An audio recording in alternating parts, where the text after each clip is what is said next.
തെസ്സലോനിക്കക്കാർക്ക് എഴുതിയ രണ്ടാം ലേഖനം 1-ാം അധ്യായം. അഭിവാദനം. പൗലോസും സിൽവാനോസും തിമോഥെയോസും കൂടെ നമ്മുടെ പിതാവായ ദൈവത്തിലും കർത്താവായ യേശുക്രിസ്തുവിലുമുള്ള തെസ്സലോനിക്കക്കാരുടെ സഭയ്ക്ക് എഴുതുന്നത്. പിതാവായ ദൈവത്തിൽ നിന്നും കർത്താവായ യേശുക്രിസ്തുവിൽ നിന്നും നിങ്ങൾക്ക് കൃപയും സമാധാനവും. പ്രശംസ പ്രാർത്ഥന. നിങ്ങളുടെ വിശ്വാസം സമൃദ്ധമായി വളരുകയും നിങ്ങളേവരുടെയും പരസ്പര സ്നേഹം വർദ്ധിച്ചു വരുകയും ചെയ്യുന്നതിനാൽ സഹോദരരെ, നിങ്ങൾക്ക് വേണ്ടി എപ്പോഴും ദൈവത്തിന് ഉചിതമാം വിധം നന്ദി പറയാൻ ഞങ്ങൾ കടപ്പെട്ടിരിക്കുന്നു. അതിനാൽ നിങ്ങൾ ഇപ്പോൾ സഹിച്ചുകൊണ്ടിരിക്കുന്ന എല്ലാ പീഡകളിലും ദുരിതങ്ങളിലും നിങ്ങൾ പ്രകടിപ്പിക്കുന്ന സ്ഥൈര്യത്തെയും വിശ്വാസത്തെയും കുറിച്ച് ദൈവത്തിൻ്റെ സഭകളിൽ വെച്ച് ഞങ്ങൾ തന്നെ അഭിമാനിക്കാറുണ്ട്. ദൈവരാജ്യത്തിനു വേണ്ടിയാണല്ലോ നിങ്ങൾ കഷ്ടപ്പാടുകൾ സഹിക്കുന്നത്. ആ ദൈവരാജ്യത്തിന് നിങ്ങൾ അർഹരാക്കപ്പെടണമെന്ന ദൈവത്തിൻ്റെ നീതിപൂർവകമായ നിശ്ചയത്തിനുള്ള തെളിവാണിവയെല്ലാം.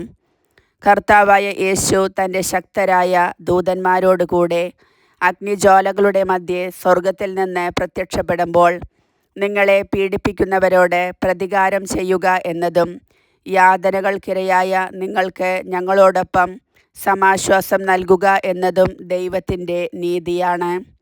അപ്പോൾ അവൻ ദൈവത്തെക്കുറിച്ച് അജ്ഞത പുലർത്തുന്നവർക്കും നമ്മുടെ കർത്താവായ യേശുക്രിസ്തുവിൻ്റെ സുവിശേഷം അനുസരിക്കാത്തവർക്കും എതിരായി പ്രതികാരം ചെയ്യും.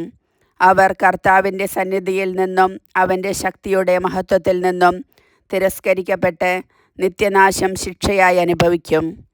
കർത്താവ് തൻ്റെ വിശുദ്ധരിൽ മഹത്വപ്പെടുന്നതിനും ഞങ്ങൾ നിങ്ങൾക്ക് നൽകിയ സാക്ഷ്യമുഖേന വിശ്വാസികളായവരിലൂടെ കീർത്തിക്കപ്പെടുന്നതിനുമായി ആ ദിവസം അവൻ വരുമ്പോൾ ഇത് സംഭവിക്കും. നമ്മുടെ ദൈവം നിങ്ങളെ തൻ്റെ വിളിക്ക് യോഗ്യരായി പരിഗണിക്കുന്നതിനും നിങ്ങളുടെ എല്ലാ സദുദ്ദേശ്യങ്ങളും വിശ്വാസത്തിൻ്റെ പ്രവൃത്തികളും തൻ്റെ ശക്തിയാൽ പൂർത്തിയാക്കുന്നതിനുമായി ഞങ്ങൾ സദാ പ്രാർത്ഥിക്കുന്നു.